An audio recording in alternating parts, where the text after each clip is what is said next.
Hey everyone, welcome to the Sex, Bodies, and Cinema podcast. I'm Jason Good, one of the co-hosts of the show, along with Ashley Rose. This podcast takes a close look at the films that explore sexuality and embodiment, with the aim to make space for what is, for many of us, a taboo subject. I'm a former screenwriter and director, and Ashley is a former actor. Both of us now work in the field of somatic sex education. You can find out more about Ashley and her work at ashleyelizabethrose.ca. You can find me at somarelating.ca. There you will find my hidden relationship patterns quiz that will help you identify some of the issues we often discuss in these episodes. It's free with your email, and you'll receive a personalized ebook that unpacks what came up for you and offers suggestions for improving how you show up in relationships. Go to the show notes and click on the link to take it today. Today's film is Barry Jenkins' 2016 Best Picture winner, Moonlight.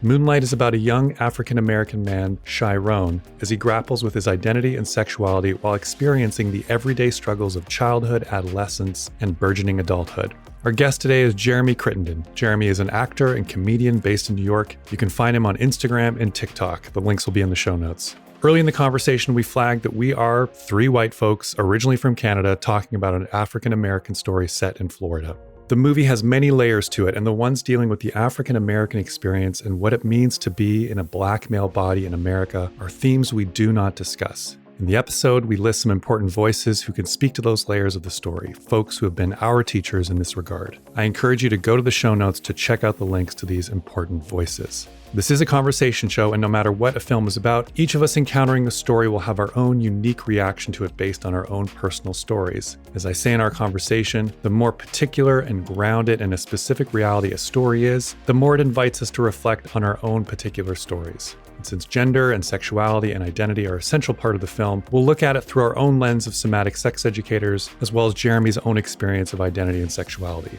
We did our best to approach it humbly with this spirit, and we hope you enjoy the conversation. As always, you'll find links in the show notes pertaining to some of the topics covered. Without further delay, here is our episode on Barry Jenkins' film, Moonlight.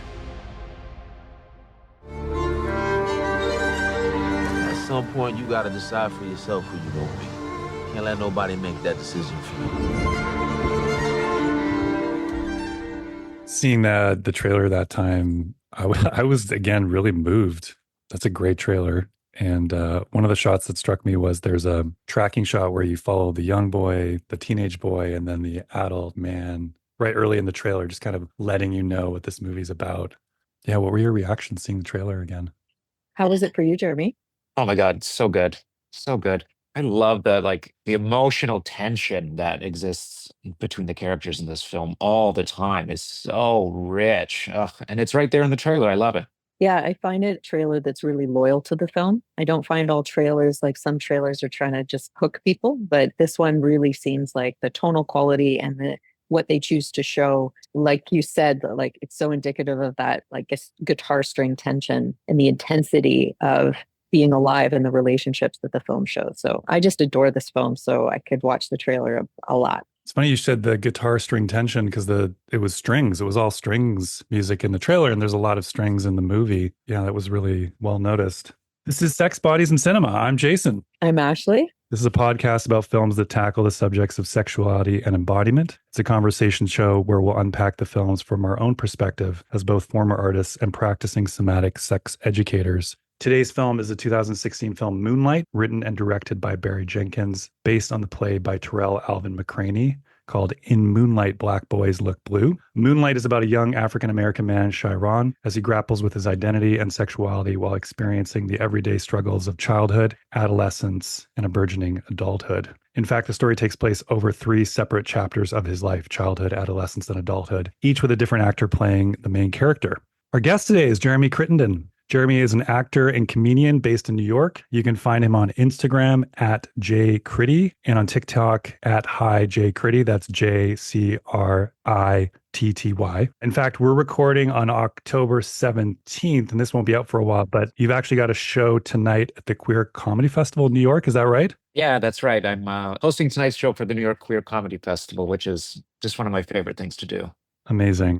Moonlight is Jenkins' follow-up to the critically acclaimed, though not widely seen, first feature, Medicine for Melancholy. It took 8 years to get his second feature, Moonlight, made. Since then, if you're familiar with him, he's done If Beale Street Could Talk, some television, including Underground Railroad, and then he's directed the upcoming Lion King prequel, Mufasa. Moonlight, what is your relationship to it? Did you each of you see it when it first came out? When did you see Moonlight? I adore this movie. It's one of my favorite films of all time. And I saw it when it first came out. And then you proposed that we look at it, Jason, and I rewatched it and reminded myself of how exquisite it is. So I'm a big fan. Yeah, it just kind of, it washes over you. And I think it brings you into your body in this felt sense of what it is to be an individual in the world, on the earth, and in a society. And I love it, love it, love it. Can't say enough. Did your opinion or experience of it shift from the first time you saw it to when you watched it more recently? Well, I think what I've learned about doing this podcast in general is that there's a deeper intimacy after I really pick it apart. That when I'm actually looking at the amount of heart, the history, the lineage of, like, one thing is the movie, but how it comes together and the heart call of all the people involved, the soul of kind of the spirit behind why a writer picks up their pen and why another person reads it and says, I have to portray this film, and all the different ways that people enroll each other, the actors that want to do it, the actors that don't want to do it, that doubt themselves, all of those things become a part of the living tapestry of that film. And I feel more than many other movies that we've analyzed, I get the chills down my spine often when I hear the actors, the director, the writer talk. And people who are artists themselves, people of color, people who have a lived experience that's similar, or anyone really that feels that common humanity has been resonated with, that the impact has been big. Yeah, I first saw this, I think I didn't see it in the theaters, which I really wish that I had seen it in the theater. I would love to see it on a big screen and have that communal experience with other people on this film, particularly because I do think it carries such an emotional hit. I think I was watching this movie. I think when I saw this movie, it was here actually in this apartment with my partner at the time. So that was really beautiful to sort of experience that with him, because it is there's so much love in it. You know what I mean? It was nice going back and watching it again. Now we're not together anymore. I'm single now. Famously divorced over here.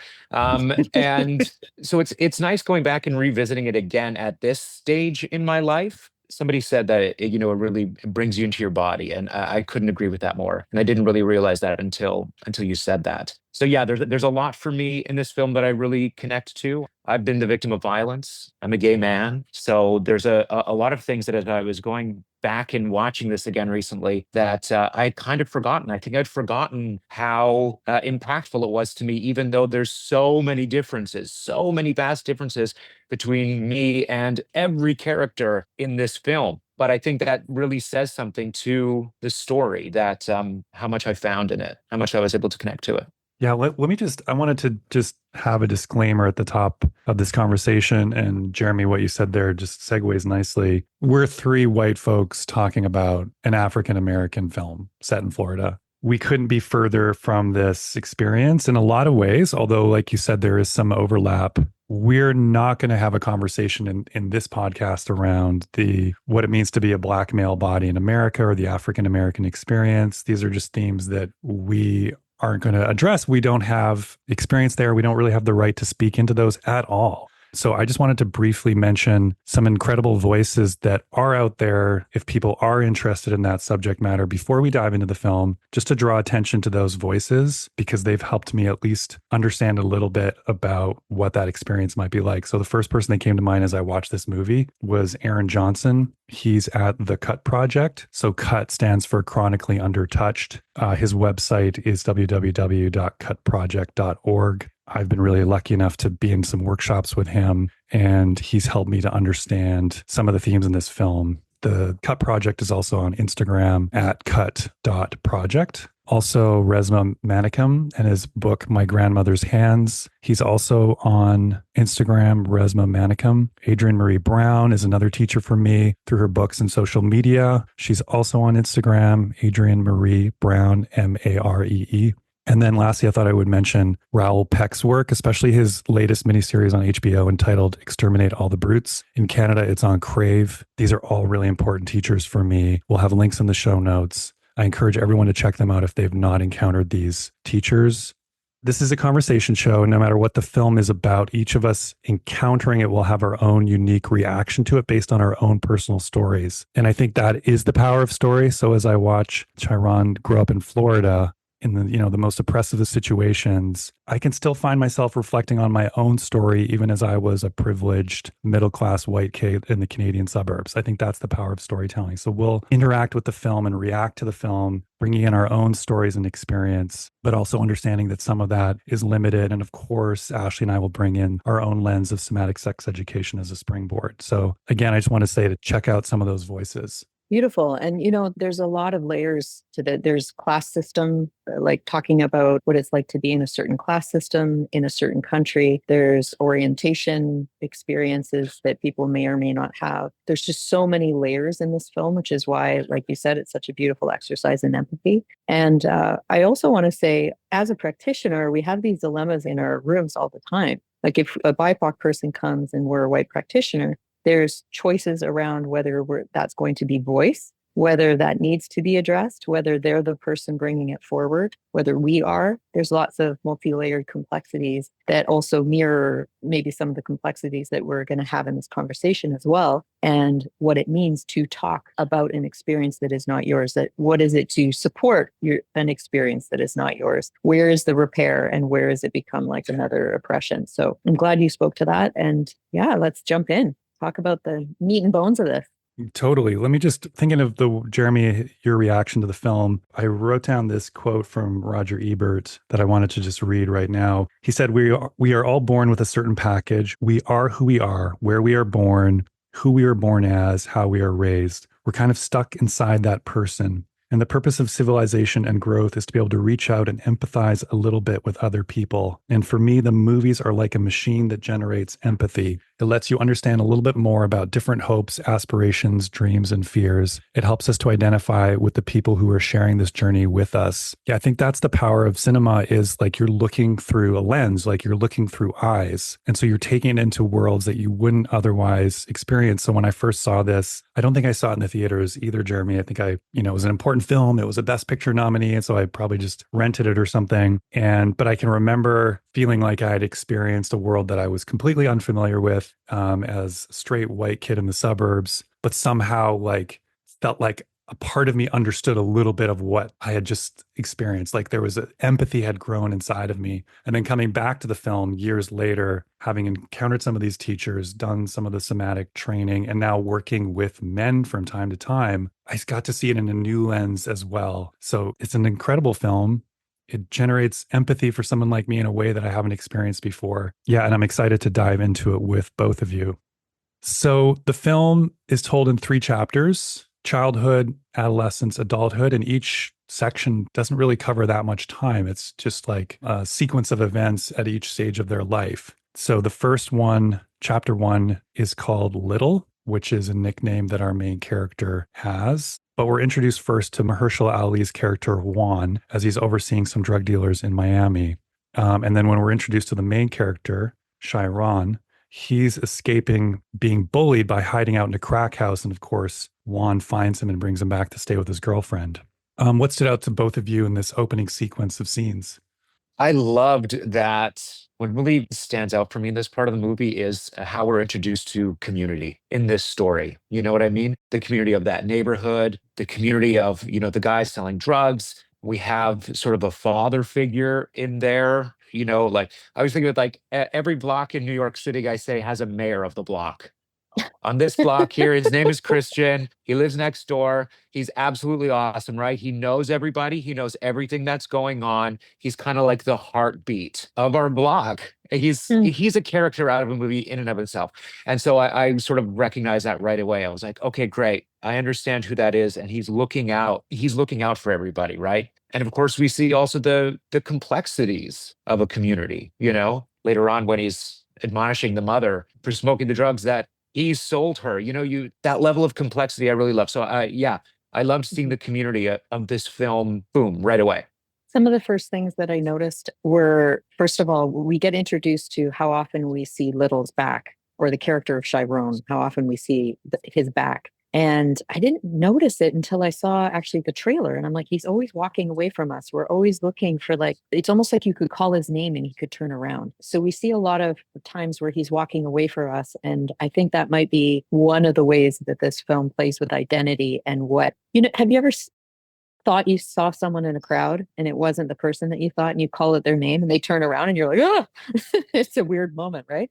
First of all, this kid is being chased. We can feel that there's an agitation. It's a handheld shot, and you get the atmosphere of maybe it seems like he's not having too much fun, but it's hard to tell. Like, is he being hunted, or is this like how much of a game it is? And you start to see the isolation already with that turn back, I think. So yeah, the juxtaposition of like the self versus like the surrounding community. I really, really love the use of the music in the film, and without jumping into it too much, that Mozart piece that they play within that first, I guess they're playing soccer game with this little rolled up. They always say that soccer is the most democratic sport in the world because you can just roll up some banana leaves and, like whatever you can to make something round and kick it around. And you see that they've made something that they can make into a soccer ball. But that ability to use the classical music is stunning. And that's the first introduction. And I love that particular piece. So, yeah, I mean, they dive you in to the whole world right away. Yeah, the music was interesting that it was, sourced classical music for the most part. And instead of an original soundtrack, I was curious if you had any thoughts of why that was the choice. Jenkins talks about it and says that he wanted to do a movie that was based in areas that normally have emergent hip hop, but that he wanted it to not have the same tracks that normally come out of those places because it's a humanizing element. It's a play of class. And yet he still wanted to use the chop and screw techniques of hip hop to mess with the classical tracks and actually built that in a hip hop premise in the classical music for the entire film. It seemed very deliberate. That's so cool. So we're introduced to, besides Chiron, we're introduced to 3 other characters. So as we've mentioned, Mahershala Ali's character Juan, who takes him under his wing. Naomi Harris plays Paula, which is Chiron's mom. And then Janelle Monáe plays Teresa, who is Juan's partner. I was curious when you see them pop up in the film, if you'd, are familiar with their work, what's your relationship to those 3 actors coming into this film? For me, Mahershala, before I saw the movie, I'd seen him in the Hunger Games movies, and then House of Cards is where he really popped for me. And then he showed up in this film and, of course, won an Oscar for it. What about the 2 of you? I got so excited seeing Janelle Monáe. I am such a huge fan of Janelle Monáe's, her music, her acting. I mean, she's so beautiful, but there's really something about her spirit, that really shines through on camera. And I had totally forgotten that she was in this until she popped up and I was like, oh, yes, my heart. And I think this was the first time I had seen Ali. And yeah, really, really remarkable. Janelle Monáe to me is like... Yeah. Even just when you mentioned her name, I was like, yeah, it really brings out, I just think she's so special. I think she's such a rare, unique talent and the perfect energy at this part of the story as well. Like so motherly, it's so grounding. And sexy mama. Oh my God, yeah. Almost like mamacita, kind of feel. Yeah, she's not a regular mom, she's a hot mom. There's the scene early where they bring Chiron over to have a meal, and Mahershala Ali's character Juan is sort of bringing Teresa in to help open up the boy. And one thing she employs at one point is just like silence. Like there's just silence, and she sits there and lets the silence stretch out. And food seems to be an important theme in the film, but it was interesting too that food without spoken words was just this silence was quite a powerful moment as well. Naomi Harris, I think of from the Bond films. So she's British family, grew up on Bond movies, and she's the new Moneypenny. So she's been, the famous character Moneypenny in all the Bond films recently. So it was great to see her in this playing a different kind of character from the gun-toting Moneypenny in the Bond movies. I saw her in 28 Days Later, which I really love. That's what I knew her from. And there's certain actresses where I'm just like, I know I've seen them in 20 things and I don't know from where. She's kind of like that. And she really, really changes. But one of the things that she had shared is that she didn't want to do the movie at first. she didn't want to portray, she was very sensitive to which Black personas had been portrayed in cinema. And she was like, someone addicted to crack is not what I'm interested in doing. And how am I supposed to be like someone who doesn't smoke, doesn't drink? How am I supposed to relate? And a lot of the actors always talk about Barry Jenkins and like, don't get on the phone with Barry. He'll just convince you to do shit that you don't know if you can do. So when she read the script and was touched, she managed to really embody this role, obviously in an incredible way. But I didn't know her that well. So the other character that's introduced here is Kevin, who seems to be Chiron's best friend, but he's also very different, charismatic, even confronting. And I was curious what your impression was about their relationship, Chiron and Kevin's relationship, their friendship. I thought it was really, really interesting, the brotherliness that is there and like the care between them right away. How he's really looking out for him, how he sees Chiron for who he is right away. And we get that, I think, from the relationship right off the bat. And that he wants what's best for him, but he doesn't want to sell him out, you know? I think it was such a special relationship and told so beautifully at each of the different ages, but especially for these kids. And I think that's something that, you know, when you, or at least for me anyways, I think back to my youth, I think back to being that age and going like, oh, I wish I had a Kevin in my life. I wish I had someone that would have been able to see me for who I was at that age. And as much as life for our hero here is so challenging, you do see I think you see the gratitude for that, for him being able to be seen like that, and how he sees it as an asset, how he sees that as like invaluable in survival. One thing that struck me in this section is I began to realize that part of the language of the film was it was what reminded me of was the films of Terrence Malick. So he's done movies like Days of Heaven and Thin Red Line and Tree of Life, where there's shots from scenes that I don't know the best word to say if they're not realistic. A scene might be taking place and then we'll just have a static shot of a character who's just looking in the camera. So there's a scene around this point after Kevin is introduced where the boys are playing soccer, I think they're playing soccer. And there's just a shot of these 10 boys lined up looking right into the camera. We just sort of track down and they're just looking into the camera. And it creates a different type of feeling as you're experiencing these characters in this world. There's something almost otherworldly about it, like a Terrence Malick film, especially when you combine it with the classical music that he's employing here. So there's a scene in this first section as well where the boys are circled around comparing penises. Is that what's happening? Of course, they're not showing the details, but it's just very brief. And then Chiron is pulled into that circle. Jeremy, did you ever experience something like that as a young boy? Oh yeah, 100%. See, I did not. So I've never been in a penis comparing circle as a child. Oh yeah, but when we were kids, there was like just such a curiosity about sex. Yeah, I was like, oh my gosh, I think we were comparing penises in like the first grade at recess. Just out of curiosity. There wasn't like a sexuality to it, but it was just like, hey, like we're figuring out our world. You know what I mean? Does that make sense? Totally. I think I wonder if I was in a conservative religious community, I wonder if we understood early on that's just something you're not supposed to do. I'm not sure, but I never encountered that reality myself. Jason, it's never too late. I just want you to know that these things can be. Right? Thank you so much. I'm going to make up for missed experiences. This developmental milestone is not eluded you yet. It's one zip away and a few. No kidding. So towards the end of this first section, a couple of big things happen. The first one, as you alluded to, Ashley, Juan discovers that Chiron's mom is one of his customers. They have a confrontation, and then Chiron's over for a meal with Juan and Teresa and confronts Juan about that and also asks Juan about his own sexuality, which felt like a real turning point. I was wondering what your reaction was to those scenes. There's so much to say there, and how their relationship unfolds is really profound, because at first he's not speaking. And then Teresa tends to be the bridge for him actually starting to voice things. And then I hope we're going to talk about the scene at the beach, because that's profound and is, I think, one of the biggest turning points in Little at this point's life. Juan brings Chiron to the beach and convinces him to get in the water. And I think water, again, is one of those reoccurring themes. It's the only thing that Chiron ever drinks. in the whole course of the movie. He doesn't drink alcohol.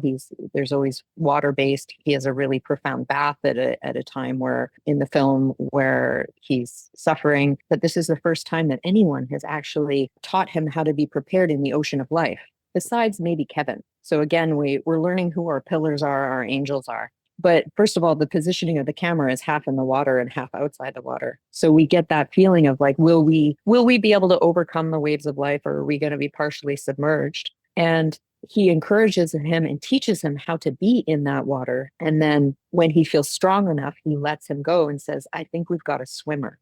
So he's built in Chiron this confidence that even though life is so vast and choppy at times, there is a way for him to actually interact with life. And I won't talk about the whole scene, but there's a beautiful dialogue between them on the beach when they're sitting down afterwards as well, that maybe one of you two want to talk about. But I think we're starting to pull in the fact that where is love present in this world? We can see where it's not. And we can see that people have to siphon it from whatever little tiny corner is willing to be generous enough, or where there's a little shaft of light in the middle of all these confusing and complex adult behaviors and social behaviors. And we find that Chiron feels what a tiny anchor point might feel like, someone who actually might have his back, who might be able to guide him, who's an elder, not a peer, right? Like Robert Bly wrote that book, The Sibling Society. And in a lot of these places where the nuclear family has fallen apart, and in societies where the poverty and the oppression or the impacts of colonization have obliterated the family structure, it's often like just kids running around trying to work out life together, right? So we do have an elder in Juan, and we have a complicated elder for the reasons why you said, Jeremy. Well, I think there's for me, and I don't know if I felt this in the same way when I first saw the film. But again, as you see a movie at one point and then you experience a story again at a later point in life, it hits you in different ways. But you mentioned it, Ashley, about elders and our like connection to our elders. I think that's really important in a lot of communities. But I know, like growing up as a gay kid, one of the things that I think about now as an adult is how, oh man, I wish I knew somebody who was an elder to me as a gay kid. I grew up in a small Medicine Hat, Alberta. It's the only time you hear those two words that close together, by the way. And I was the only gay person that I knew, so I didn't have somebody really in my community that was older than me, that I could learn from, that I could ask questions to, that I could be guard down with. And that's what I love about this scene, is just like. And I mean, it speaks of being in water and the vulnerability of that, right? And like you said, and how where the camera is, it really brings us to that place, because it ends up, it shows the trust. So yeah, this scene was really beautiful to me, because I thought about, what a gift that would be to have an elder to be able to trust and confide in like that. I thought it was really beautiful. I feel like that's really common to people who've lived a life experience or identity that's been really repressed by the mainstream. I hear a lot of, like, even in cinema, like, where am I supposed to find myself, right? Where's my narrative? I'm thinking about the movies that you might have, what would have been out at that time. The first thing that came to mind was Philadelphia. It's an AIDS story. And another common thing that people talk about is just like, and when we are portrayed, can we not die? Like, does anything ever work out for us? And I'm talking about BIPOC experiences or queer experiences, but that's really profound. I can imagine that. Yeah. Yeah, your point around mentorship, eldership, to me, that really stood out in this film. And, it's funny, as you were talking, something came to mind. So just last night, so I have 3 daughters, and one of them is a writer, and she won this prestigious poetry award. And there was a gala last night for all the different winners. And there was 30 winning. Yay! Brag. There was this 30 odd people recognized, youth from 12 to 18. And 2 of them were boys, which struck me that there weren't more boys there. And I've noticed that now doing some men's work and being in a men's circle. This, of course, was set a number of years ago, this movie, but the problem of lost boys is still out there. There's not a lot of mentorship. There's not a lot of community. There's not a lot of eldership for young boys to find their way. And I experienced the movie through that lens as well. Beautiful. I want to jump in with some bell hooks right now because she's like one of my faves ever. I don't know if people know her, but Bell Hooks is an author, a social critic, and a theorist. And she has a book called The Will to Change. And one of the quotes that she says is, again and again, a man would tell me about early childhood feelings of emotional exuberance, of unrepressed joy. And then a rupture happened. Somehow the test of manhood, men told me, was the willingness to accept this law. And another part of that book, she says the power of patriarchy has been to make maleness feared and to make men feel it's better to be feared than to be loved, which is maybe something further along in the movie of Moonlight. But both of those is speaking a little bit about, I feel what you're trying to talk about, Jason, is when do our boys lose their vulnerability? And there's, of course, intersections with race and class in that as well, and the expectations or pressures put on people depending on that intersectionality. But I just feel like she nails how sweet a young boy can be and also how that gets wrenched away, which we see happen to Chiron. So towards the end of this section, this chapter of the movie, we have this final conversation again with Emile, with Juan and Teresa and Chiron, where he asks Juan about his sexuality. It's quite for me, it seemed like a really sweet scene, the way they received him. And then he also asks Juan if he does drugs. And there's a lot to talk about in this scene, which we'll do. One thing that stood out for me was Juan told the truth and said that he does. And honestly, that moment really struck me because I can say as a parent, the kids know the truth. Even if they're trained to believe the adult authority in front of them, there's some part of them will know you're not telling the truth. And the power of just being honest with kids, whether it's your kid or someone else's, is really powerful. So that moment really struck me. But there was a lot, of course, to unpack in that scene. What did the two of you notice there? It's funny because I mean, I don't have kids. I don't have kids sort of in my circle. You know what I mean? So, but it's funny when you talk about like honesty with your kids. And I thought there's a different opportunity, I think, in a relationship between an adult and a child when they're not family. I think honesty is probably an easier thing to do. You don't have the, oh my gosh, I don't know if it's like the same kind of emotional connection, or it feels as risky, or the stakes are as high. I don't know if I don't know what it is exactly, but yeah, he's able to speak that truth so candidly. And yeah, it just makes me think about mentorship again, and and that how lucky he is at this point in his life, going through what he's going through, to be able to ask that question of someone, and to be able to ask the question, to have those honest conversations, and with someone who's being truthful to him. Because I think that, as you said, whether it's you're talking about like maleness and masculinity and all of those things that would typically color those conversations between men, isn't there. You know what I mean? That artifice isn't there. This is such a great scene in the film. Such a great scene in the film. And yeah, you just kind of wish that Juan was there all the way through to the end. Spoiler alert. Like he's so needed. He's still so needed at every step in this person's life, which, I mean, that's something else as well. That's kind of, when you have those mentors, and I guess we're kind of like, or maybe it's like a business thing more now. You hear about mentorship more, of people finding mentors throughout their lives, or maybe that's why people go to therapy. Maybe why people, come to folks like you for that same kind of, not emotionally loaded, just, a safe space to be able to talk about whatever they need to talk about and have like honest conversations. Yeah, I really love this scene a lot.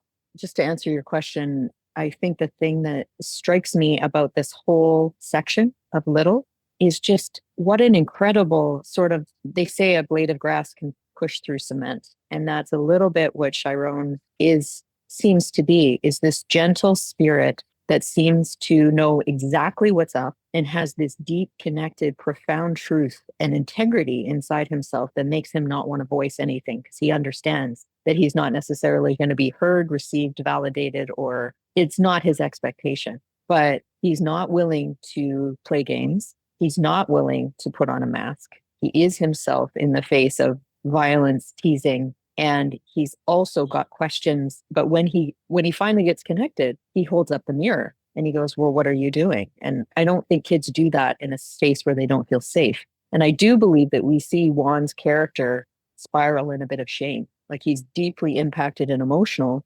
And right away, Chiron gets up and leaves. meaning there's nothing more to say. Like, I knew it. You pretend that you don't know it. You're one of the people putting my mother in this position. And then you're presenting yourself as my rescuer, or you've got the nice house, but I'm still worried about my mom. There's so much implied in what isn't said as much as what he is willing to say, right? Because he speaks very rarely. He doesn't waste his words. So I think that's the thing that touches me most about this character is he's always able to see through what the common culture is still trying to work out, and yet he doesn't know how to survive in it. Yeah, it's funny you mentioned that. Him in both the first two chapters, there's a distance to him where he's just observing and taking in all the things that are happening to him and around him. But he's not as so much an active protagonist, except when he goes to Juan and Teresa's house and then refuses to leave. But yeah, he's sort of taking it in. I have to say it brought questions up for me about the nature of Teresa, because she kind of gets off a bit unexamined, but she is also dating someone who is dealing drugs, and she does want to support this child, and she loves this man. But we don't really get a sense of what else she gets up to. And I think in that sense, we don't know the extent of her hypocrisy. And we never actually see her reaction about how she feels to be in, like, how she feels about her own life and her own. She's one of the only characters that doesn't necessarily get reflected. So we'll move into the second chapter, and it's called Chiron. The first one was Little. This one's Chiron. And I'm just going to actually just lay out the larger beats of this section, and then we can talk about some of the things that jump out. So we jump in, he's in high school, he's a teenager, his mom is even more strung out, it seems, on drugs. We can see he's still getting bullied, maybe even more so. We get to know his best friend Kevin a bit more, who's really charismatic. And a couple of things, larger events happen in this section, one in which at night, Chiron goes out for a walk on the beach, bumps into Kevin, and there's a beautiful moment between the two of them where they kiss, and Kevin gives him a hand job and holds him. And then things shift towards the end where Tarell, who's this other kid in the high school, a kind of antagonist, who's one of the bullying forces in Chiron's life, eggs Kevin on to beat up Chiron, which he does. We'll come back to that. And then Chiron comes back after recovering and beats the shit out of Tarell with a chair, and then ends up being taken away. So that's sort of the large beats of this chapter. Let's dive in now. And you guys can pick up any parts of these that you want to. I actually wanted to jump into just one small detail, which is part of the themes we've already covered, when Teresa teaches him how to make a bed. And again, just thinking about boys, especially in mentorship, and just how there's a lot of, as I've seen some younger boys, both the same ages as my kids, but even when I'm involved in men's work, there's just often not someone to teach the basics, how to cook a meal, how to make a bed. And so that was just another sweet moment, a little detail of teaching him how to make a bed. So we jump back into high school. What stood out to you as we made that jump and suddenly Chiron is, 15, 16? Well, when I was researching this, Ashton Sanders, who plays Chiron at this segment, said it was the most emotionally vulnerable acting that he's ever had to do. And he said to the extent that when it screened, he wasn't sure if he'd be able to watch it on screen. And Barry Jenkins had a lot of dialogue with both Kevin and him because they were going so deep about sexuality, and he was coaching them how to do that intimate scene on the beach. And I just think it's such a beautiful portrayal of the exquisite tension in adolescence around what your sexuality is supposed to be, who you can really trust, and how do you even get enough experience to feel safe enough in order to explore who you are? Like, it's such a catch-22. Like, you just kind of have to expose yourself somewhere sometime. The beautiful thing is Chiron probably wouldn't have, except that Kevin is able to see him and never shames him for who it is that he's lost in his own way, but we don't really know that until later. Maybe in the scene, there's a scene where he's describing this sexual interlude that he had with he had sex in the corridor and got found out by a teacher. And we kind of understand that maybe there's something to the bravado. It's not only confidence, and maybe he's putting on a show as well. But again, we're talking about masking and unmasking. Who can we unmask with? There's lots of people who, when they're being sexual with someone else, are navigating threat equally to exposing themselves and actually being vulnerable. And, what quote unquote sex is meant to be and do, like an expression of ourselves joined with an expression of someone else. Not to put shoulds on it, but what are we there to do except be revealed? If we are taking off our clothes and we are entering each other's spaces, what happens when we're actually presenting someone else as a part of that? So what I love that Moonlight does is it's always playing with light, right? So I'm not sure if that moonlight meant that the vulnerability or just that in different types of light, we see each other differently. And we have to ultimately decide, as Juan tells Chiron, no one can tell you, don't let anyone tell you who you are. You've got to choose that yourself. And so he's very clear with him that he better make that choice. But Moonlight does such a beautiful job of showing people in various lights. Even the bully Tarell has certain moments where he's softer, and you can see him watching Chiron when he doesn't feel watched by the whole classroom in a more contemplative manner. And so this exquisite scene with them on the beach, it's probably one of the most profound in cinema. Again, bringing in, Jason, what you were talking about in terms of Terrence Malick. It goes into realism, and then it's a bit impressionistic. Like it comes in and out of all these different shooting styles, depending on how safe Chiron is feeling, usually, I would say. It echoes the camera movements or echoing his level of safety or how he's feeling.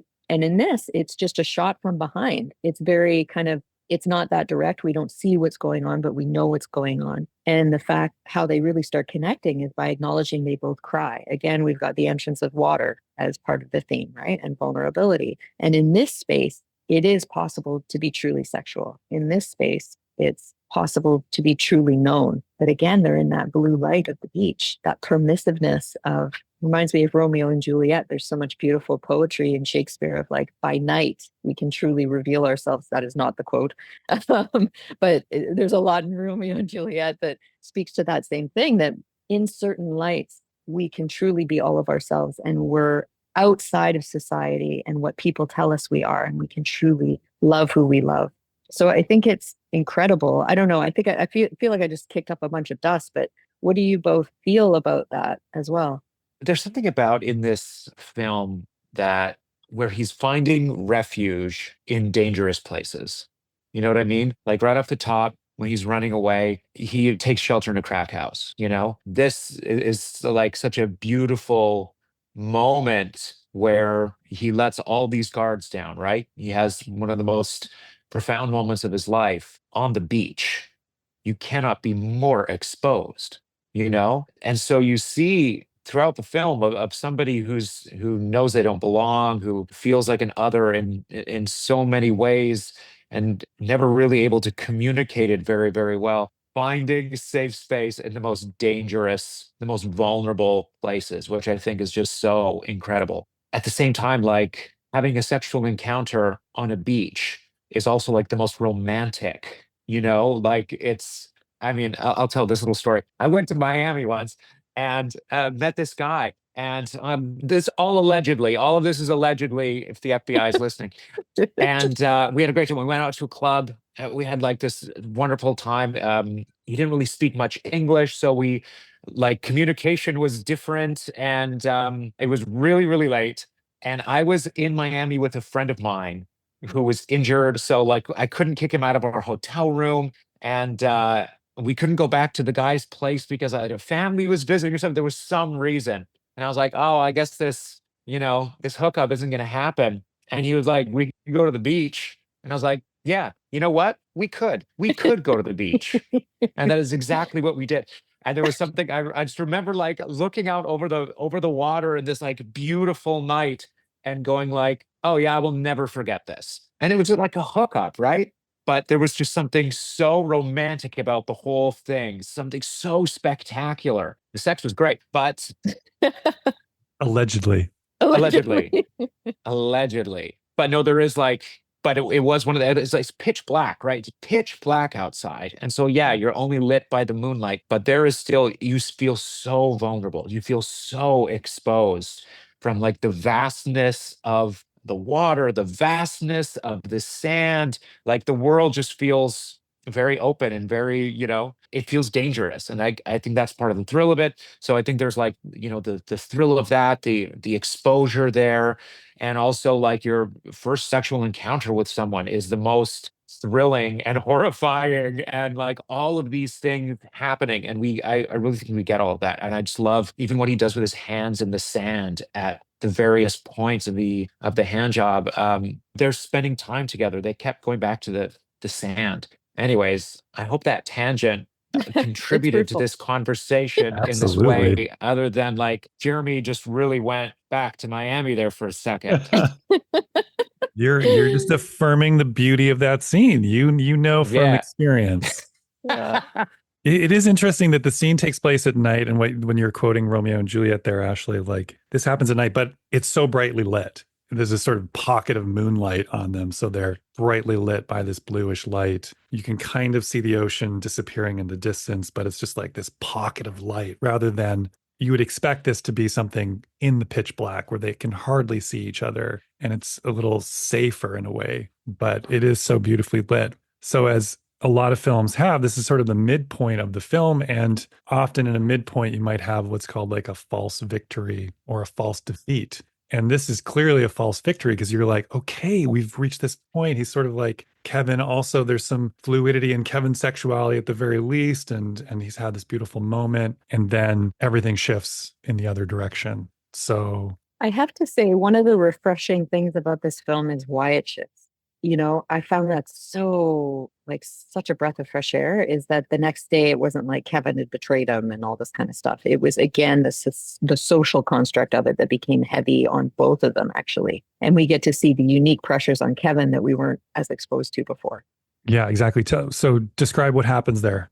So, as is sometimes common with bullies, they have a unique scent for where vulnerability is. And I don't know what divine timing made Tarell kind of zero in on Kevin and notice the fact that there was trust, whether they passed each other in the hallways and he saw the eye contact. But Tarell goes to Kevin and says, hey, you know how you used to kind of beat up anyone that I said you'd beat up?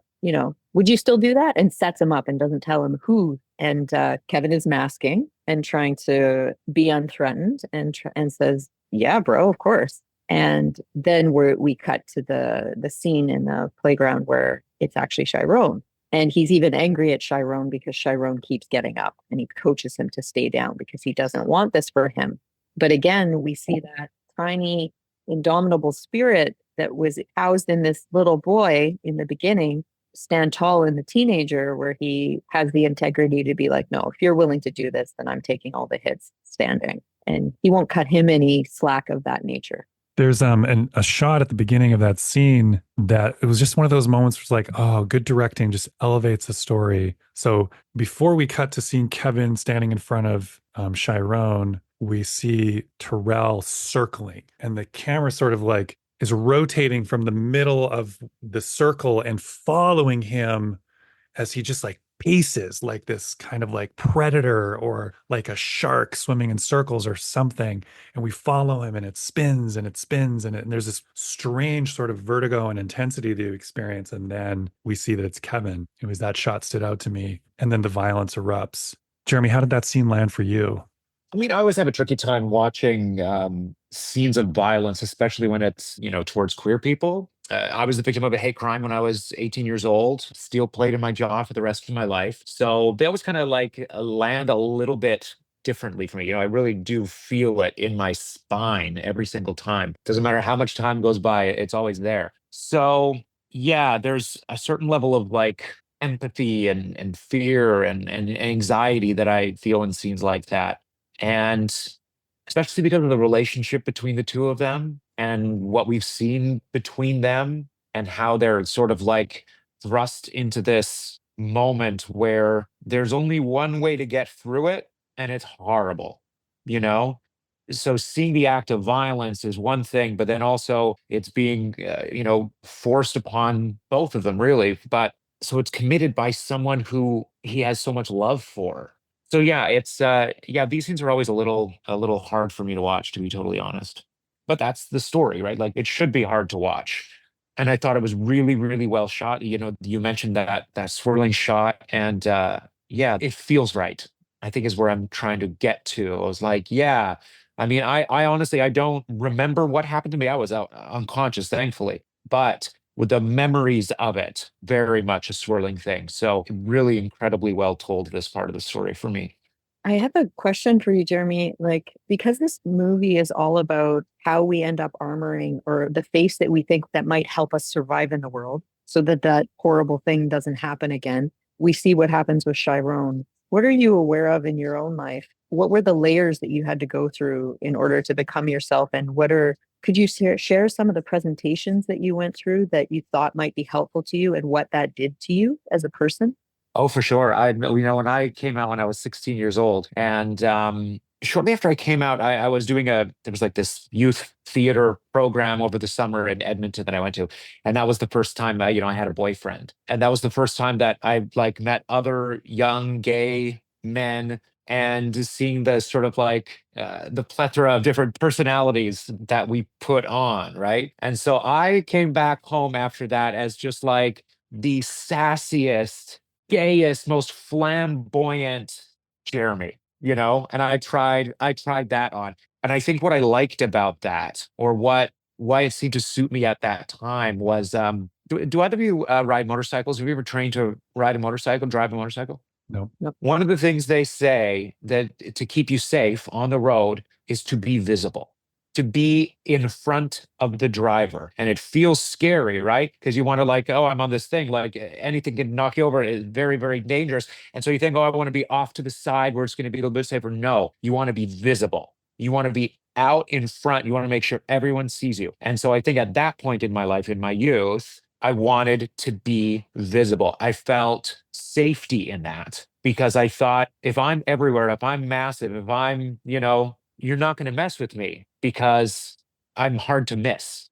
I was wrong about that, but that was definitely something that that I tried on. And then after I was beat up, the anxiety of that, like I've still always really tried to be, I wanted to be like true to who I was, and not to be out of the closet, but then afraid of being out of the closet and all of that. But at the same time, there's a great deal of anxiety for a number of years. I still don't really I don't go to straight bars at all, almost. And in particularly in the years after that, I definitely didn't. But that's when I learned how to code switch. That's when I learned how to, I can do a straight version of Jeremy, right? That can survive a conversation or can survive a possible conflict. And man, that came in handy, or has come in handy many, many times. I do joke that my straight voice is inspired a little bit by Batman. It's like a little, it's a little Christian Bale when I need that. And I think it's very funny. I think like within my community, we do, make light of it as a way, I think, to own that. But now as I've gotten older, I think I'm more myself in my 40s than, and I think a lot of people feel that way. But I do find like, I have a nice balance of like, yeah, there is a femininity to who I am sometimes, and there are certain things that I guess are more heteronormative about like my tastes and personalities, and those things can all kind of coexist together. And I'm hoping this is answering your question. I really went off, but It is. long story short, I have always sort of like have had a wide range. It's like when I'm hanging around with a lot of Canadians, I get a little Canadian accent afterwards.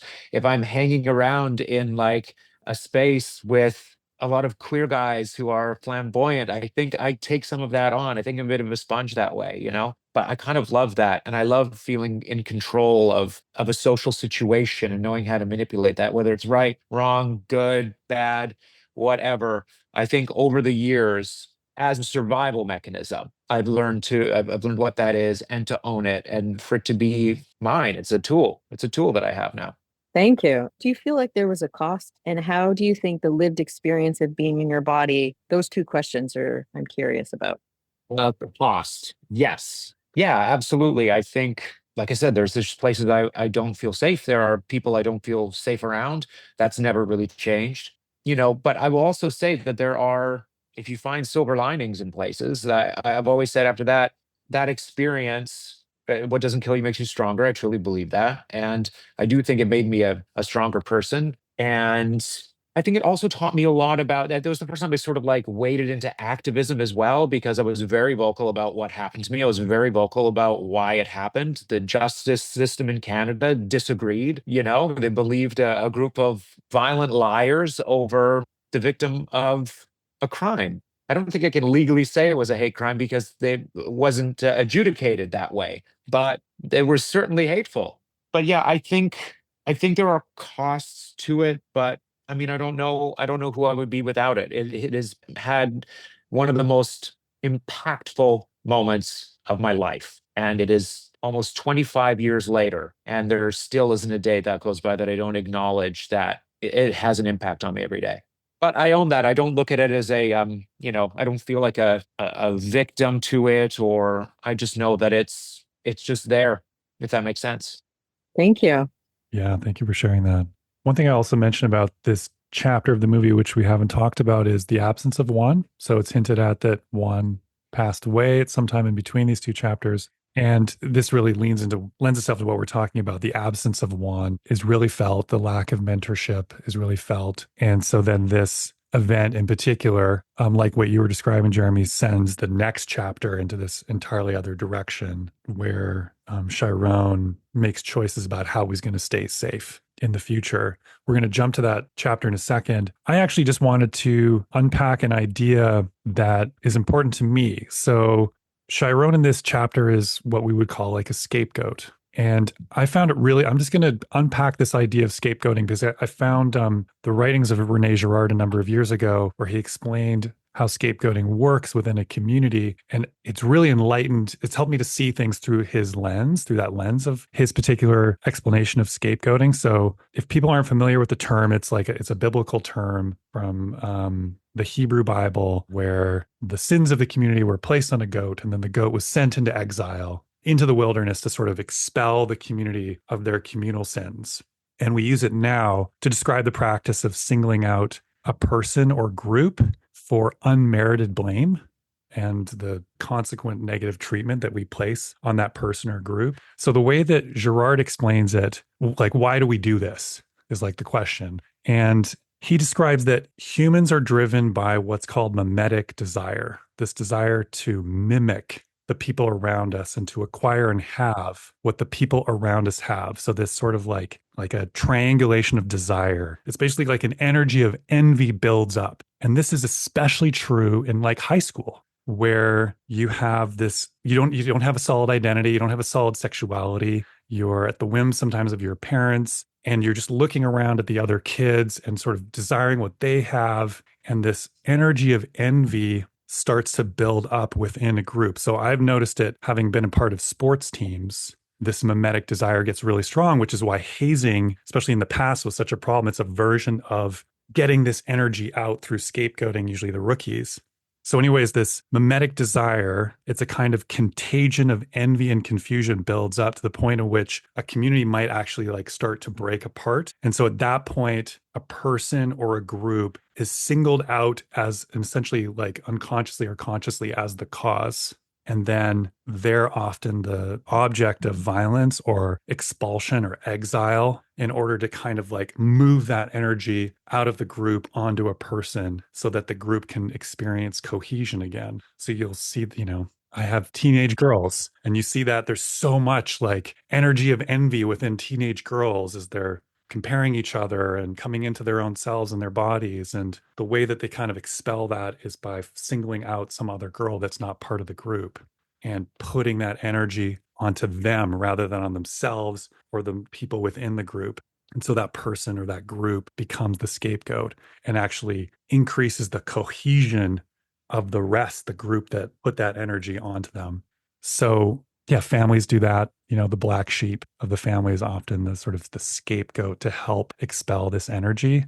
And the work of maturity, of course, is to recognize what's happening within ourselves and to own and work with whatever's coming up, whether it's this mimetic desire, as René Girard would call it, rather than putting it onto others. We also do this in movies. So often in movies, there's this kind of energy of something that's wrong in the story. We focus it on an antagonist, and at the end of the movie, the antagonist is killed or exiled or punished. And that gives us the same cathartic experience that groups experience when they scapegoat people. I love that so much. Can I add to that? Or were Yeah, you please, please. okay? The first thing that came to me is like, we need better rituals. Because like if you look at the technology of a ritual, like if you're, let's take something as simple as the, like in shamanism, taking a talisman, you imbue it with certain qualities and you can either detox those things on the object, the rock, or the rock, the crystal, has such a good vibration that it clarifies all those things. Or like there's ways of doing this in terms of animism that doesn't come into violent social structures. But what you said is so brilliant in terms of the film, because I could see all of those kids being like, why the F do you get to be vulnerable? Why do you get your feelings? Why aren't you wearing a mask? Screw you. We all have to. So there's envy, and it looks like, and yet the consequences of it are the desire to kill that thing that they cannot be or that's displaced outside of them. I don't think it's the only socialized social phenomenon in this film, because some other things that I see going on are very similar to what I see in my practice clinically, is when people organize around an abuser and they're the whistleblower in the family and everyone's defending the person who touched them or the person, and they're all secret keeping. I think our governments are amazing role models for covering up their foreign policies with scapegoating. I think that there's a lot of levels to these social structures, and we can see them on the government level very, very clearly in terms of like, no, our actions are justified because XYZ is happening in these other countries, and it's not the motivation at all for attacking or for hurting someone else, but it's good to have a focus. I think that was discovered honestly in World War II, when people understood that in times of war, countries rally around the leader, whether they hate them or they love them or anything. It's like a social construct to kind of protect power and to be like, okay, let's tribe up. And so I think we can see in this small town in Miami, for the writer and the director, they both grew up in Liberty City in Miami. So that's essentially where we're imagining that we're going to be, the director, Jenkins and McCraney. Yeah. And you can just imagine that the solution that you're providing, Jason, that we actually have to have a better awareness and learn how to deal with these energies in more productive ways is less possible the more stress is on a system, right? We see that in family systems. We see that in social systems. It's the minute that there's more stress, whether it's economic or whether there's a focal point on like a certain population, they crumble under the weight of it. And there's a lot more lateral violence that happens because of that in any social group. So I just love that you brought that in. I think it's profound, and I think we're seeing it worldwide in humanity. Especially online now. Like this movie, of course, doesn't happen in an internet era, it doesn't seem. But now all of this is also happening online, which makes it even more disconnected in terms of scapegoating. I think we should go back to the literal scapegoating. I think we should get goats more often and just like, belittle them a little bit and then send them out just onto the landscape, the scape, if you will. And that's how we should deal with things. We should all just agree every single time things get tense, we're like, fuck, get another goat. Just go.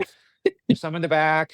And that's how we'll deal with it. We should let them roam free. That's how we should deal with our problems. I think There's we can the end the ritual. podcast here. You Boom. figured it out, and I that's a solve big step problems. forward. It's what I do. I'm a problem solver. Amazing. So this chapter ends with, as we mentioned, Chiron coming back to school with purpose and power and taking a chair and beating Tarell with it and then being hauled off. And there's a final moment where him and Kevin clock each other as he's taken off in a police cruiser. And then we move into the last chapter, which is entitled Black. And we meet Chiron, who's being played by Trevante Rhodes at this point, and he is jacked. He's a big guy. He's living in Georgia, dealing drugs, still haunted by his mother, it seems, with his dreams. But effectively, he's kind of become Juan to a certain extent.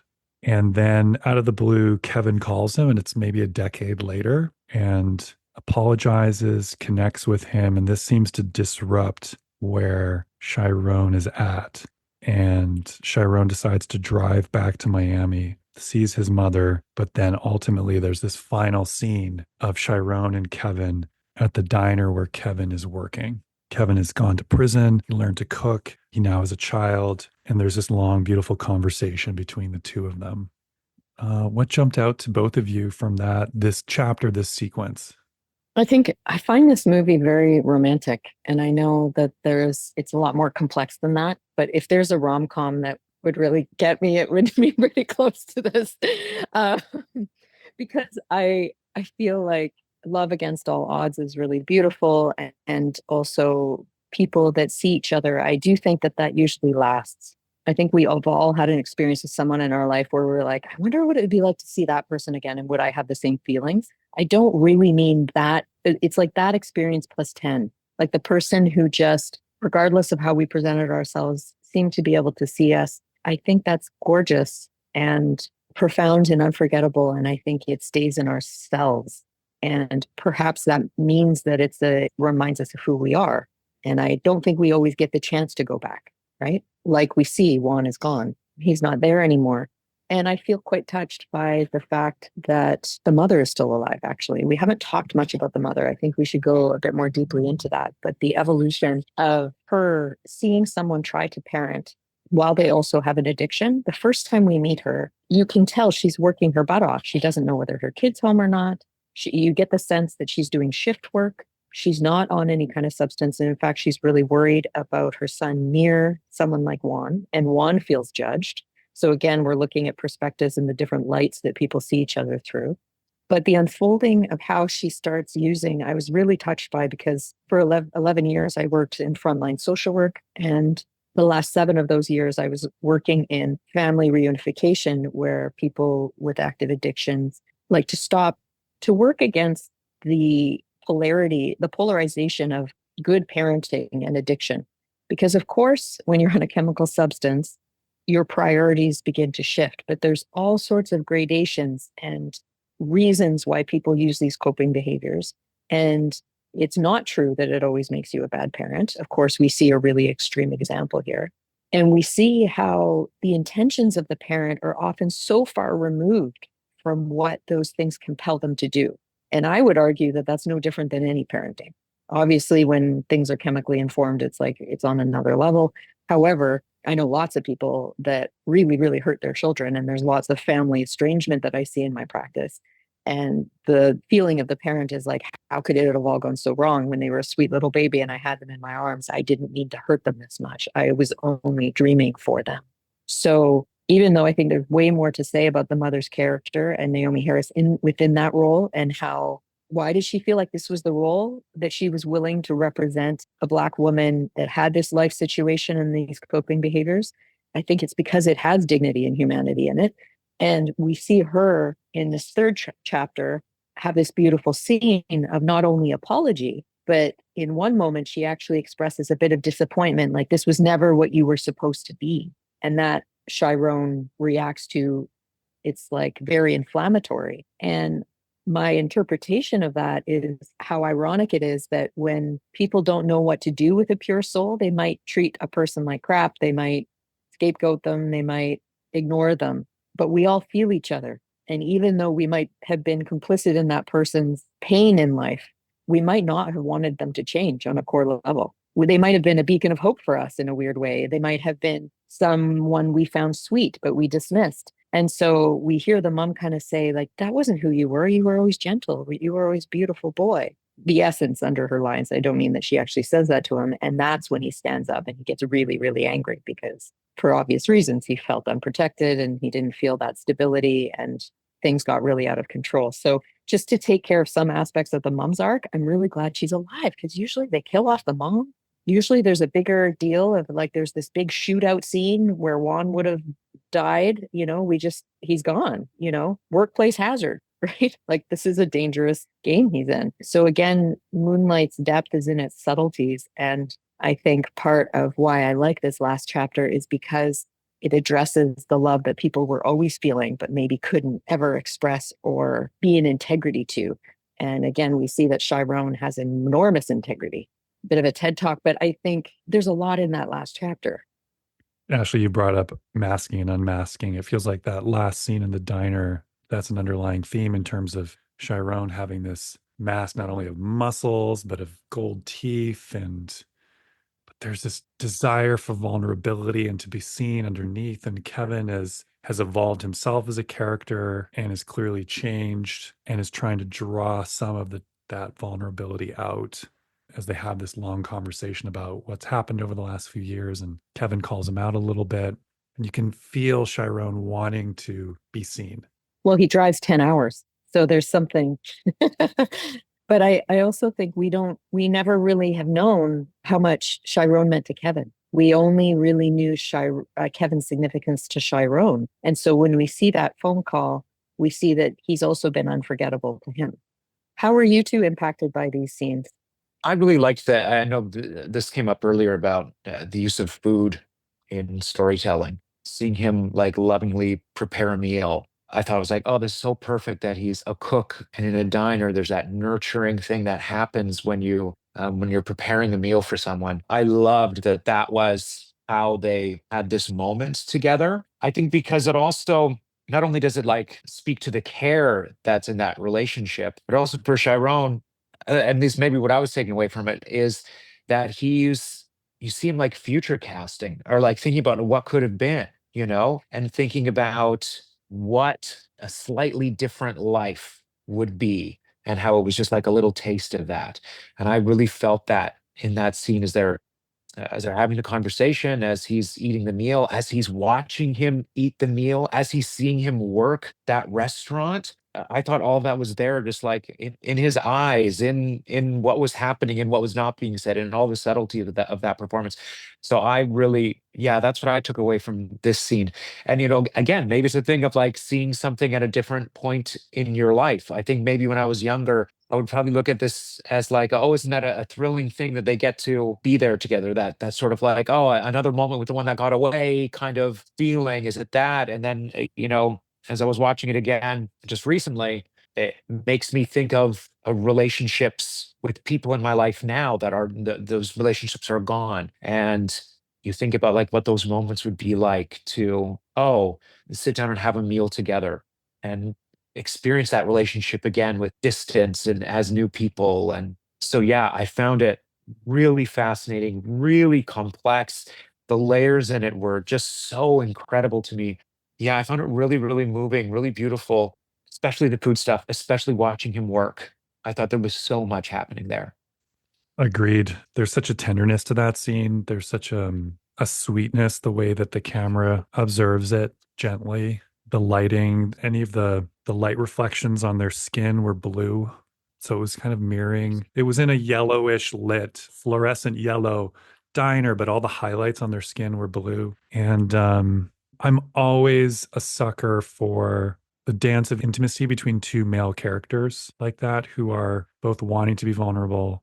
Kevin was obviously a little more, it was more easy for him, but Chiron, who wanted to be and was, but struggling. But of course, he didn't want the night to end. He ends up driving Kevin home. And then it's at Kevin's apartment where he says, "You're the only man who's ever touched me." And I loved that moment. And I'm thinking back again to Johnson's work and the Chronically Undertouched organization that he's founded. And then honestly, my experience working with men around their sexuality, or sometimes it's just porn addiction or things like that. There's a lot of men who just haven't been held. There's a lot of men who just haven't been touched. Maybe they didn't have expressing fathers, certainly a lot of the way male identifying people are socialized, it's usually not to be huggers and to hold. And so just the honesty of the film of this man who's built up all this muscle and this guarding and this toughness, he really just wants to be held. And I can tell you that so much healing has happened in my experience working with men just by holding them, just by putting my hand on their chest, just by putting my hand on their shoulder can actually accomplish a lot. And have worked predominantly with straight men. So there might be a different culture there for gay men, Jeremy, but that's what I've noticed. So that moment, I'm just weeping. I'm like, it really got me. And then the final shot of the film is Kevin just holding Chiron as Chiron leans into his shoulder. And we have this flashback to the young Chiron on the beach. That adolescent Chiron was there, but it's just like, oh, just chef's kiss, perfect ending for me of coming back to that moment of him being held. You could just like take such a deep breath at that moment for him too, right?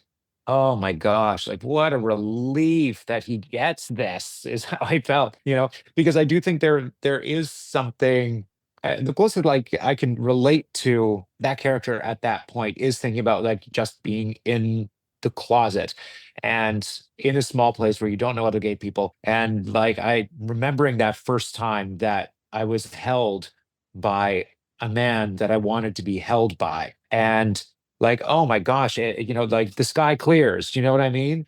And it's also, he finally gets this, as I mentioned earlier, about like how I kept seeing that he's like finding refuge in the only place he can find refuge is in these dangerous places. He finally finds it in like a very safe place. He's with this man that he always felt safety with in a home, in an apartment, away from everything else that's going on in his life. And like, that is why I'm like, I can breathe deep for him in this moment of going like, yeah, there he gets this little, but there's just a moment you don't know what comes next, right? Because of the ending of it. But yeah, you can really feel that sort of shoulders drop, you can be comfortable and you can actually just be held and be in that moment with this man that he loves.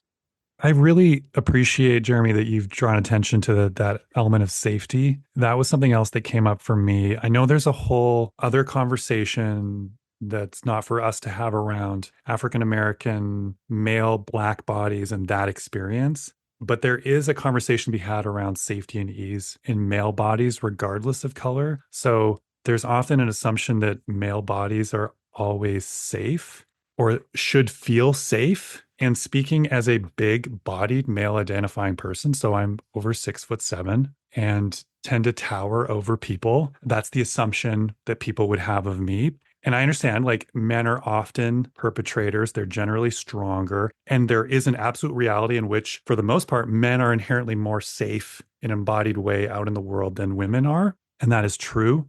But that doesn't always reflect the felt sense of being in a male body, because every person starts out as a child as a vulnerable body, however you identify. And sometimes that can involve a culture or an environment of violence or even corporal punishment. And there isn't really space often for boys to be vulnerable or process feelings of unsafety. And there's often no other men demonstrating that and demonstrating vulnerability or holding them. And so those unsafe feeling boys grow up into unsafe feeling men. And yes, there's a reality in which they're more safe out in the world. There's a kind of an absolute sense of safety, but that doesn't mean that all men feel safe in their own bodies. So men will mask that in different ways. In this story, he gets super jacked, but that's just Gets that one revenge way. body. Gets that revenge body. Something I like about that is he seems to do it. It seems ironic. It seems like he's holding it ironically, almost like, oh, is this what I'm supposed to do? Well, then let me really do it. Like full grill, like jacked body. And I like that about him too, because it really feels like that's who Chiron is. Okay, yeah, I can play the game. I know the game. However, this is truly who I am. And I also love how they don't they don't give us any kind of resolution about the future of Kevin and Chiron. Like it's not sexualized touch that they're doing right then. What were you going to say, Jason? I just wanted to add that piece about the irony. Yeah, you're totally on point there. I was just the last point there for me was I just wanted to make a plea for people to give permission for men to feel unsafe and to work through that. I can understand how someone female identifying or in a different body, someone who doesn't identify as male, looking at a male body and going, you should feel safe. What is your problem? In fact, I feel unsafe around you. And that's all true. And the other side of that is that person might also just have their own somatic experience from rooted in childhood or wherever. And it's important we give all bodies an opportunity to express feelings of unsafety and permission to work through that and to be vulnerable. That's what I just love about the wavelength that this movie's operating on, is there's an acknowledgement of that, and then space is given. And the climax, the heroic moment of this movie is a man saying, in not so many words, I want to be held. So maybe we'll talk about a couple of things, like what are indicators of that? And for me, it would be like paying attention if you're raising a young boy when the touch starts to change, right? Like, are we touching our boys as we touch our girls into their adolescence in nurturing ways? And it does, like you're saying, Jason, being able to have space to express doubt or a lack of courage in a moment. They say courage isn't like the absence of fear, but being able to deal with life even though you are afraid. In these senses, I feel like there's like so much historical precedent to what you're saying, Jason, not only through the church or politics but like really sending men off to war, or if a ship's going down, where are the women and children? And then there's all these other human beings that are just like the last to last to get a dinghy. So I like the idea of how can we take care of these unique needs and the roles that we play in each other's life and fortify each other. I love that. That's so beautiful. Yeah, you mentioned indicators, often speaking from experience as well, in my own different experience, obviously, than this movie. There's all kinds of ways you just mask your feelings of unsafety and explain them away. And so I think, first of all, just again, giving permission and allowing men the chance to reflect on what's actually happening within their own bodies. And of course, just like you see in this movie, the more people are presenting as really tough and immovable, and is often a sign that there's something deeper going on there. So that's something to look for. But it can be hard to detect because there's just no space given to that. And there's no. So let me give you one example. So I work with a somatic coach, just working on safety and ease in my own body because of my own history, which is not like yours, Jeremy. It's much different and not nearly as violent in so many ways. But I have my own experience with my body. And I discovered this, this is a term we use in somatics, back body safety. And so I feel I kind of experience and have experienced over my life a kind of inherent threat from behind. And so the way that the pattern would show up for me is I'm always standing at the back of a room with my wall against the back and the exit door near me. If there's an auditorium, I am never sitting in the middle. If there's a movie theater, I am always on the back wall. And the story I would tell myself is, well, I'm really tall and I'm going to block people. And then I began to realize there's more to this story. And so when I would try and sit in different places in groups, if I tried to sit with people behind me, I would start to dissociate. And then I realized there was something else. And there's a story I had for why I behaved a certain way, but there was actually something else going on somatically. And so that's something I've worked on and have to continue to work on. So final thoughts, other things you wanted that this film brought up for you that you'd like to touch on? I think it's a piece of poetry. There's a quote from the artistic director at TIFF, Cameron Bailey, and he said, "I'd say Moonlight is a secret whispered by a Black man at 3 stages of his life about what it's like to want, to need, and to love." And I think that's as good as a trailer, that quote from him. And I think it's a medicine film. I think it's a healing film. I think it's a empathy film. And we didn't go into this a lot, but Jenkins had been inspired by the famous editor Walter Murch, who had talked about how empathy producing it is to look people straight in the eye. So it doesn't matter what people's behaviors in the film have been. We get eye contact from all of them, whether it's Tarell or the mom, or we get that humanizing lens of like, it's the opposite of scapegoating. It's you better know your enemy, and then you might not hate him so much and understand the trials of this person. And I think that's one of the most profound things in the film is that we have to stare into everyone's soul. And we don't get to avert our eyes, and no one comes off shiny, and no one comes off to blame. So I love this movie for that. Well, first of all, I'm so grateful to sit and have this conversation with you both. There was actually something that you said in the intro to this that I kind of wanted to challenge you both on when you referred to yourselves as former artists, because I have to tell you, the way that you talk about film, it drips with artistry. Like, you're artists. I would cut the former out of that, because like you truly are. It's been so enriching and so beautiful to listen to how you talk about this film, what has stood out for you, the detail and the lighting and the sound and everything. I thought, oh my gosh, you're 1,000 times smarter than me, and I love that. I love being the dumbest guy on the call. I really truly do. But I also want to thank you for giving me an opportunity to watch this film again, because there are films like this, that are so moving and beautiful. And you're right, Ashley. It is poetry. Like when you were talking about that shot of the boys looking at him, it's like, yeah, that's just art. Like hang it in the Louvre. It's so beautiful, and the imagery makes you feel so many things, or at least it does for me anyway. So thanks for the chance to be able to watch this again and be reminded of just what an incredible piece of cinema it is, and how beautiful the story is. And I had forgotten that it was based on a play, and damn it, I really want to see that play now. I want to read that play. I want to see that play.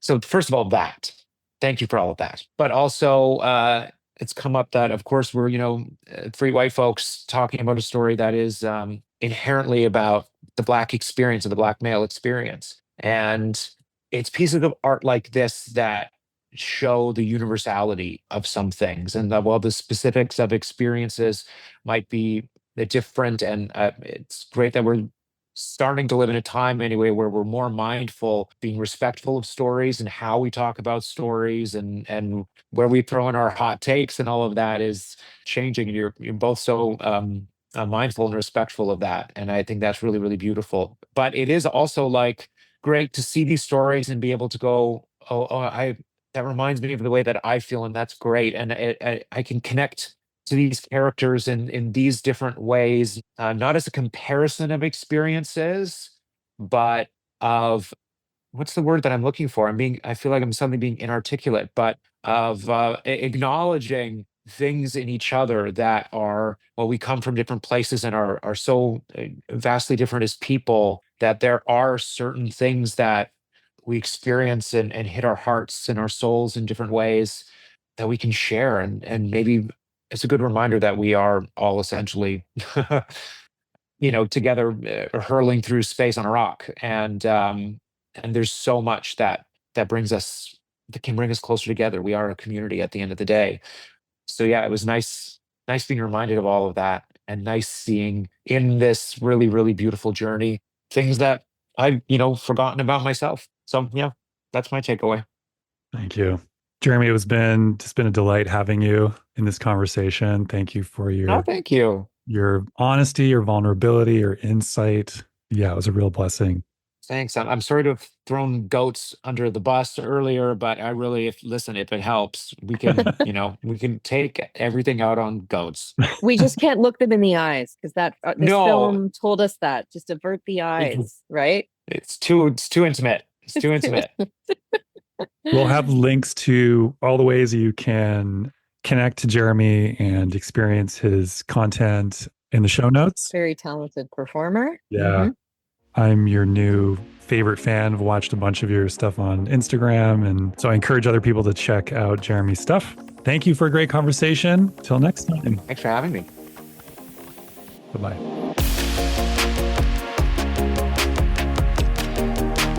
Thank you for listening to this episode. Please remember to rate, review, and follow, and please share the podcast to anyone you think would enjoy it. Remember to click the link in the show notes to take my Hidden Relationship Patterns quiz to receive your personalized ebook to start improving your relationships today, and reach out if you need support. Thanks for listening. See you next time.